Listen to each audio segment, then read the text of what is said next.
back again.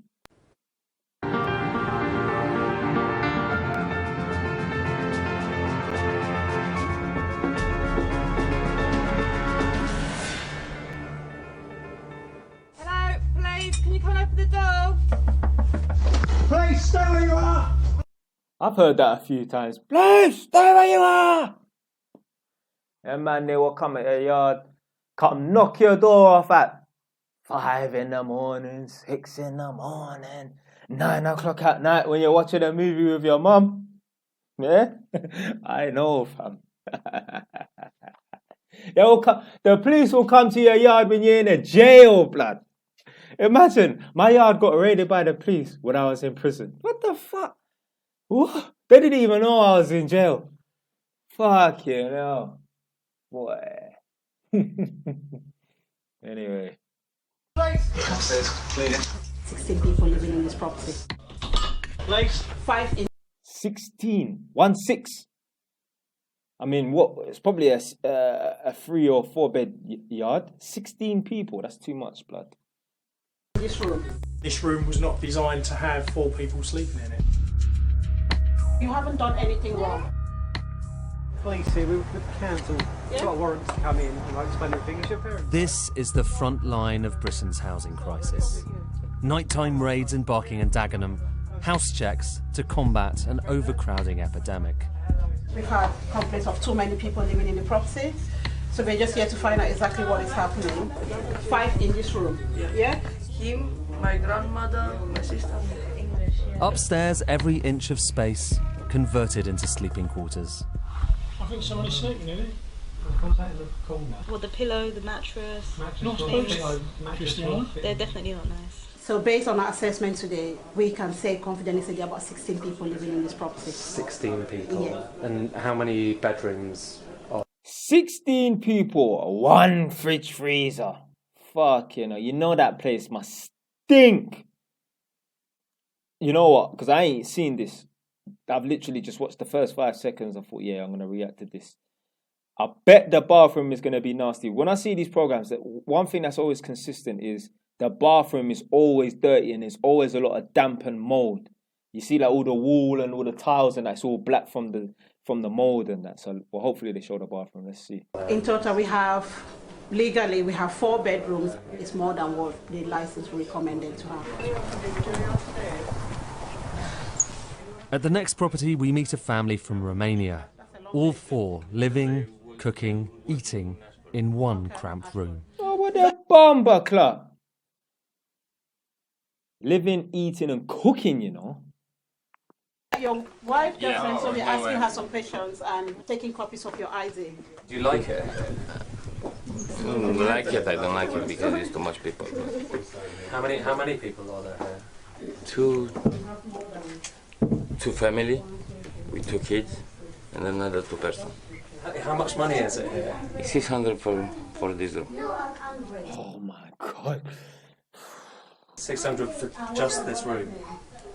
That's a lot of money. You came here because you wanted to work, to find a job, to make money. To make a life here. Because in my country, You don't want to go home. I don't want to You don't want to go home to Romania. No, only Why not? we like it here. My son is better at school here. He learns better here. Is it important to you where you live? Does it matter? Yes, yes. But we used to it here in one room because we said, oh, it's only temporary and we are getting out of here. So that's the dream in our thought. And Too many people, not enough homes. This is the story we're told about this country's housing crisis, of which this is a brutal example. Overcrowding, massive demand for housing, high costs pushing people to extremes. And yes, our research has found that a shortage of new homes is a serious problem in places like Barking and Dagenham. The politicians' answer? Build more homes, hundreds of thousands of them. But what if that isn't a silver bullet? I've been reporting on the housing market for a decade and a half now, and the more I've travelled, the more I've realised that that simple story that we've been told isn't quite right.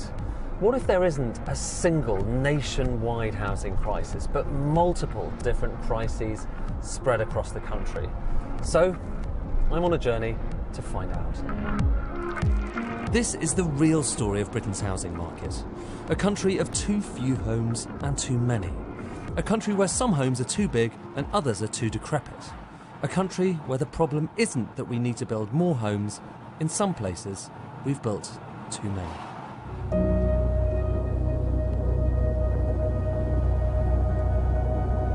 Market forces define and shape the land. New Cumnock rose and fell with sick own gons. Condemned to die a slow and lingering death.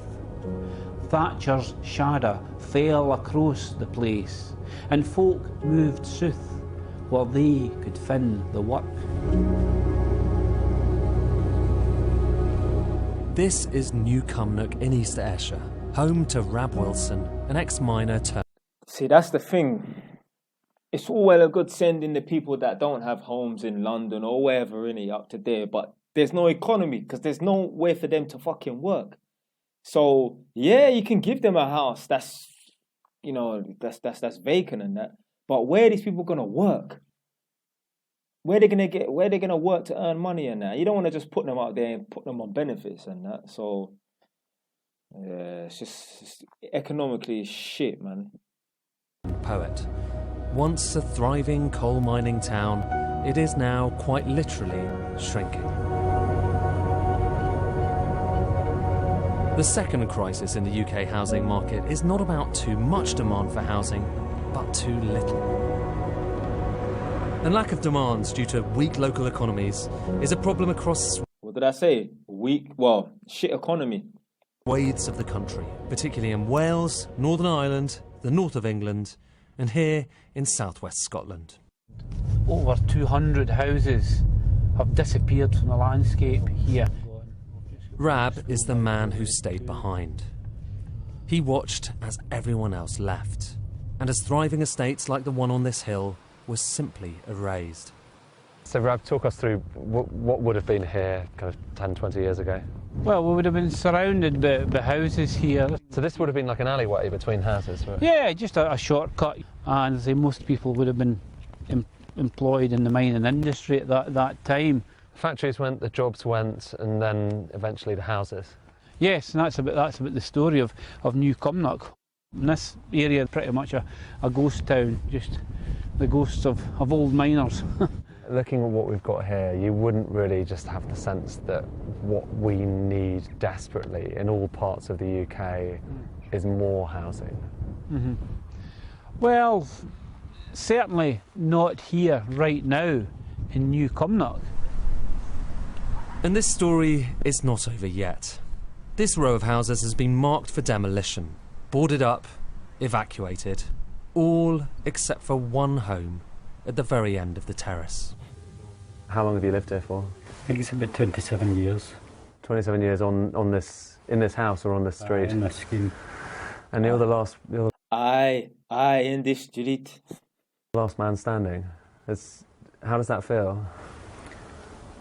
We are the last man standing. I can imagine Vibes Hotel pulling up. It feels saddened because of the scheme. There's a lot of good people stayed here and just dwindled away. It's tough coming home for your work, wondering if there's anything happened to your house, because you just don't know, don't care how safe you are. Have you kind of invested a lot of both emotion and time in your house? I've worked in this house and just built it up and then flattened. Then we can do it. What does it mean to you, this house? It means a lot of memories in it. A lot of memories. This is a housing crisis, but it's not the one you hear about in London, nor is it the only issue. What if Britain's problem wasn't too few homes, but the way they're distributed. Actually, if you counted up all the bedrooms across the UK and distributed them between everyone who needed them, there'd be enough room for everyone. Yeah. But in reality, some houses have more bedrooms than the residents need. In few places is that mismatch more extreme than here in Stratford-upon-Avon. Hello, you must be Peter. I'm Ed. Come in, Ed. Nice to meet you. Come in. So this is no ordinary piano, right? No, this is my little baby. We went down to Steinway and I said, I'd like a piano. Oh, well, come this way. This is our Steinway. You know what? A piano is such a nice feature to a house, you know. You know what? One day when I have a nice big house, I will have a piano and I'll make my youth learn how to play the piano. And it's such a nice piece of furniture. Even if, yeah, you know, I'd have a piano and not even know how to fucking play a piano. Look how nice and shiny and polished it is. Yeah, a piano is a beautiful instrument and a beautiful piece of furniture to look at. Yeah, I'll definitely get one. I wonder how much they cost. Boston, and it's got the disclavier in it. And this is what it does. You don't have to wind it up.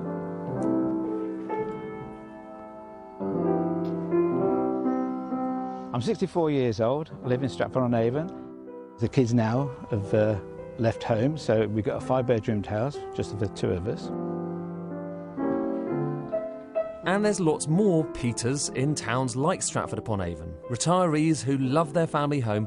That house there, that layout is fucking beautiful. Obviously, if I owned it, it wouldn't look like that because I'm not into the brown and that shit. But yeah, that house there, that layout, obviously I ain't no interior designer, but if someone with some good interior design skills got their hands on that house, I'm not saying it don't look bad anyway. But obviously he's an older man, so his taste is going to be different than that. But yeah, the layout of that house is beautiful. I could just see already. And And this is the first time I'm watching it. Quite ready to give it up. This is where we have all the Christmas parties. This is where we eat primarily as a family. Through here is the family room. This is where we spend most of the time. This is your cosy room. This is the cosy room. Through here is my office. Bit of a mess. Do you ever feel guilty about taking up lots of space, given that there's a lot of people in the country who are... Well, first and foremost, if he owns the property, which I assume he owns, I can never imagine a council house looking like that, yeah? If he owns the property, if he, as a one man, wants to live in a 10-bedroom house, then that's up to him, yeah? I would not feel guilty. Me, you think I feel guilty living in a 3-bed house on my own? I don't give a fuck. I don't give a fuck. I don't give a fuck if there's other families on my estate that have the exact same 3-bed house I do at the back, but there's all 7 of them cramped up in there. That's them. Fuck them. That's your problem. Ain't got nothing to do with me. Buy your own Ras Clark house. Yeah? You got time to be busting nuts up in women and breeding up gal and that, but you can't afford your own property. Not my problem. It's your problem. Dickhead. Who are kind of desperate for more space themselves? Guilty? I don't think guilty is the word. No. Why would I feel guilty for working hard since I was 15 years old? Downsizing. Oh my God. I swear to God, I ain't seen this before. Yeah, it's the first time I'm watching it. What did I say? What have I been saying, blood? If you work hard throughout your youth, you'll be set for your elderly age. The people them who was young and decided, you know what, I ain't going to work hard, I ain't going to make no sacrifice, they're the ones that are going to suffer when they're older. But the young people who decide, you know what, yeah, I'm going to work hard, I'm going to sacrifice, I'm going to do this, I'm going to do that, I'm going to make investments and that, I'm going to be smart with my money and my finances and that.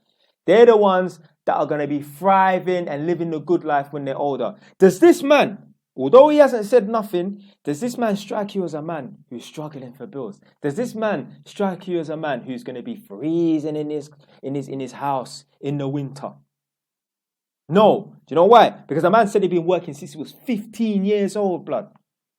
I'm so glad I'm reacting to these videos. This is my little niche, you know. Find me another fucking YouTuber that reacts to these videos. Most of you lot reacted to stupid videos about modern women who is bullshit. Man ain't got time to be reacting to these dumb videos. Obviously, maybe now and then I might react to a video here and there and that, but man like to react to serious shit. Yeah? Making videos about modern women and all this bullshit ain't helping you, blood. Yeah, you need to be focused on money and making yourself financially stable and that, and comfortable. They fuck women. Yeah? But anyway, this guy here, like I've been saying, you work hard in your youth and that, you'll be fine when you're old. If you don't decide to work hard in your youth and you just live every day as it comes, you think, yeah, you know what, yeah, man, just gonna rock Moschino and Balmain and Gucci and Balenciaga and that. Yeah? Watch what's gonna happen to you in your elderly age. Mark my words. Is on the cards. I'll do it tomorrow. But my wife said, no, I'm too young. I'm too young to do that, you know. And it's not just an economic... Right, let me peel it back one sec. Through here is my office. Bit of a mess. Do you ever feel guilty about taking up lots of space, given that there's a lot of people in the country who are kind of desperate for more space themselves? Guilty? I don't think guilty is the word. Why would I feel guilty for working hard since I was 15 years old? Downsizing is on the cards. I'll do it tomorrow. But my wife said, no, I'm too young. I'm too young to do that, you know. And it's not just an economic decision, is it? No, it's a family decision. I mean, my boy said, Dad, there's no way you're selling this house. This is our house and home. In life, people say, oh, you're lucky. Yes, luck does play a part, but it's hard work. Oh, I should have fucking called it. I should have called it, but I don't want to keep interrupting the people. It's not luck. It's called hard work. It is not luck. It's called hard work. The people them who is unlucky, quote unquote, are the ones that did not work hard. There's no such word as lucky. Yeah, it's called hard work. There are some people that, you get me, they might give you a little bit lucky. I'll give you that, innit? Yeah, but for the most part, it's about hard work. There's some people, they know how to work the system. Don't get it twisted, though. There's some people, they know how to work the system. I know a couple of men like that know how to work the system and that. But for the most part, most of the people that you see is doing well for themselves, living nice, living the good life. And that. Look at the guy's house. Look at the guy's fucking house. I'll do it tomorrow. But my wife said, no, I'm too young. I'm too young to do that, you know. And it's not just an economic decision, is it? No, it's a family decision. I mean, my boy said, Dad, there's... Look how beautiful that house is. Huh? Lovely. That is not fucking luck. That's called hard work. That's called sacrifice. Do you think that guy, yeah, if he said to himself, you know, I'm just going to live every day as it comes, yeah, don't worry about the future now. You think he'll be sitting in this nice house? Wearing him, look at Ralphie Polo, yeah? Look at him in white trousers, them. Look a short ass man, yeah? Living a good life, blood. He's got a little contrast going on. He's got the white hair, the black shirt, and then the white trousers, them. Hey, you're selling this house. This is our house and home. In life, people say, oh, you're lucky. Yes, luck does play a part, but it's hard work. Right, so that's 3 crises: lack of supply, lack of demand, and under-occupation in places like Stratford. But there's also another problem too. This 4th crisis is that much of Britain's housing stock simply isn't fit to live in. And when it comes to housing quality, according to our research, no other city has as big a problem as Liverpool. I heard before, let's say, 10 years ago, you could buy a house for £1 on some of these streets in Liverpool and that, because the houses are so fucked up and that no one even wanted to take them on or something. They had all, you know, like, it's called Cytex Orbis. And basically what that is, you know, the anti-squatting stuff. So they put that metal stuff in front of the windows and doors and that to stop people from breaking in the yards. It's called Cytex Orbis. And there's another name for it as well. It's actually not called Cytex Orbis. That's the name of the company that provides the steel stuff to put in front of the doors and windows and that. And another company. But yeah, us people, we just call it Cytex. But anyway, I've seen like videos and pictures and stuff of some of the streets in Liverpool, and you see like the whole street, 30 houses, just the Cytex in front of the doors and windows and that. And the houses them apparently sell for £1 or something stupid like that. You see what I mean? You see what I mean? According to our research, no other city has as big a problem as Liverpool. See, look. Yeah, anti-squatting.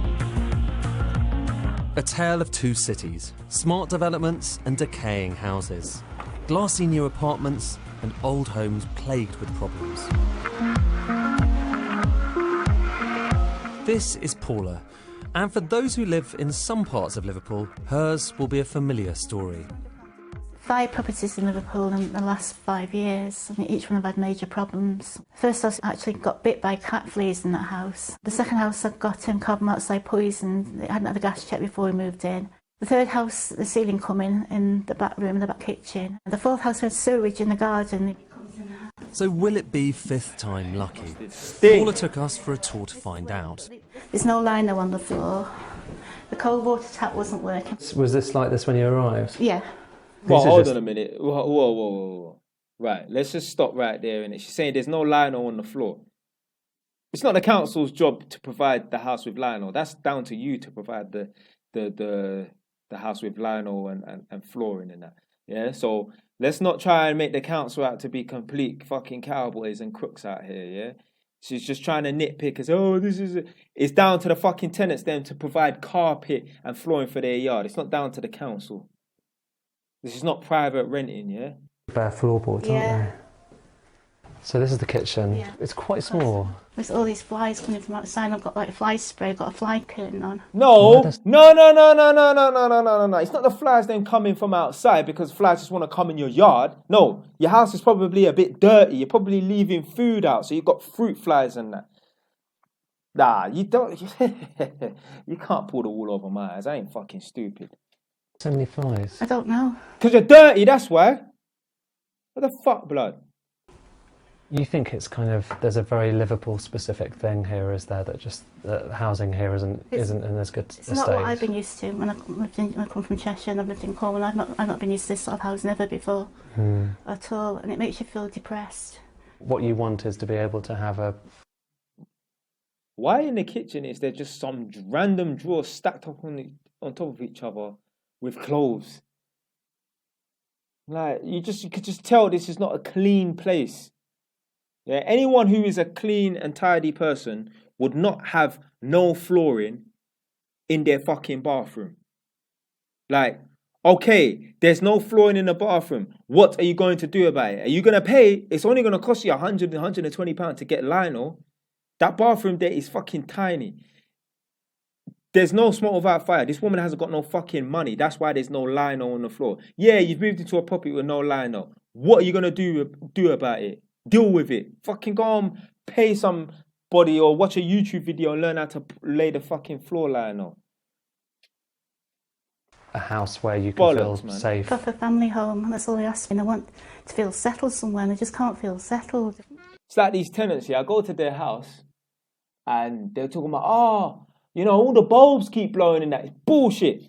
Bruv, I'll go to their yard, yeah? And there will be about 8 rooms with no light bulbs. None. Like, and they're talking about, the light bulbs keep blowing the light.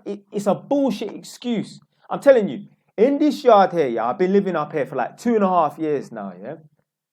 I think I've had to change 1 light bulb, the entire time I've been up here for 2.5 years. It's bullshit. They're just making excuses. You know why? Because they ain't got no fucking money to spend on light bulbs, or their money is so shit, their finances are so shit that it's either light bulbs or cigarettes, so fuck it, I'll buy cigarettes. But the fucking bulbs keep blowing.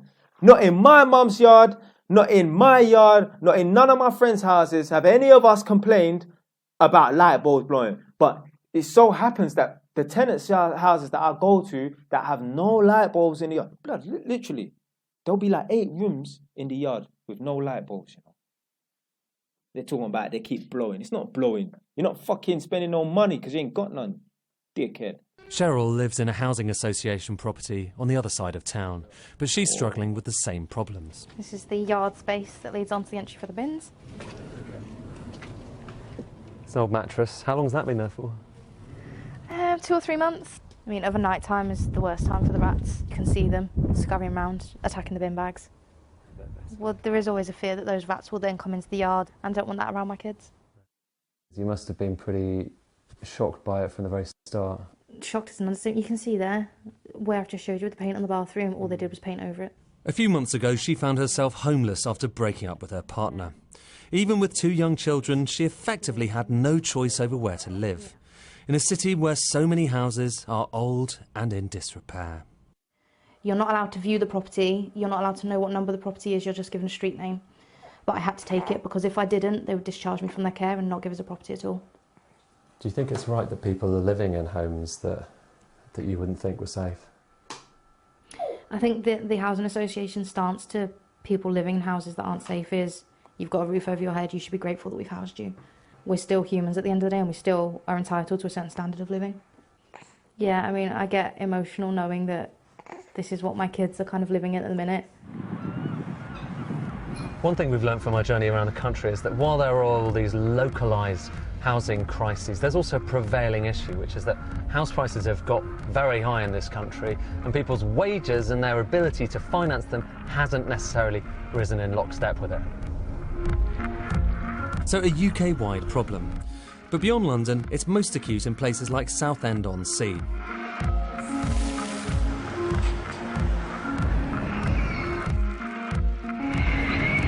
Bronnie was born and bred here.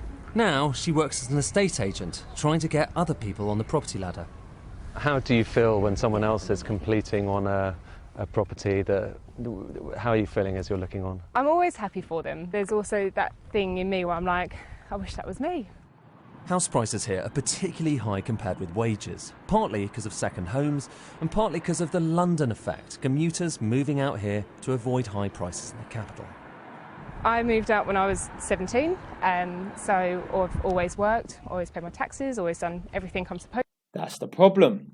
Now, obviously, I don't know what her life circumstances were, but more than likely, she just decided to move out when she was 17. When she could have stayed at home until, I don't know, let's say like she's 24 now, innit, yeah?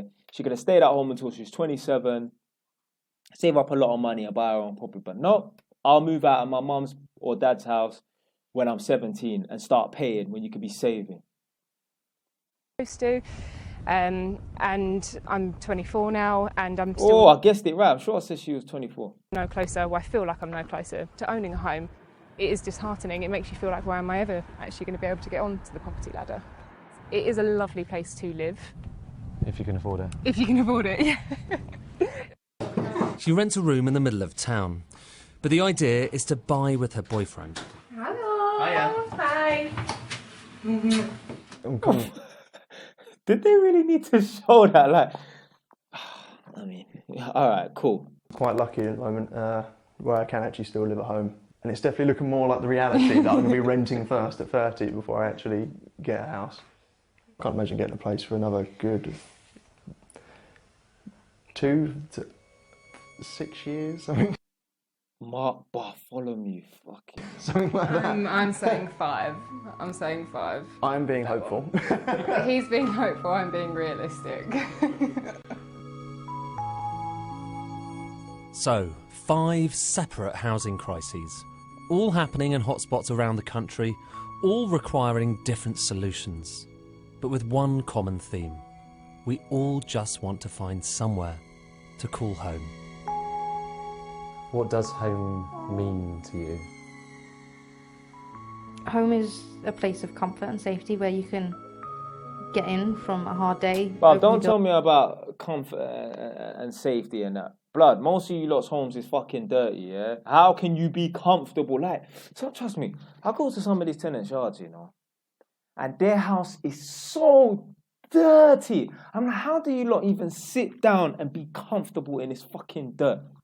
Like, are you literally a pig, like, who's just comfortable of being around filth?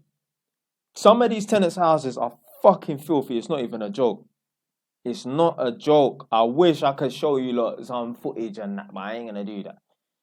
It's madness. Fucking madness. I remember one time there was one tenant's yard I went to. There was a massive hole in the wall. So I went upstairs to the landing. There's a massive hole in the wall. You can see into the bedroom. I put my arm through.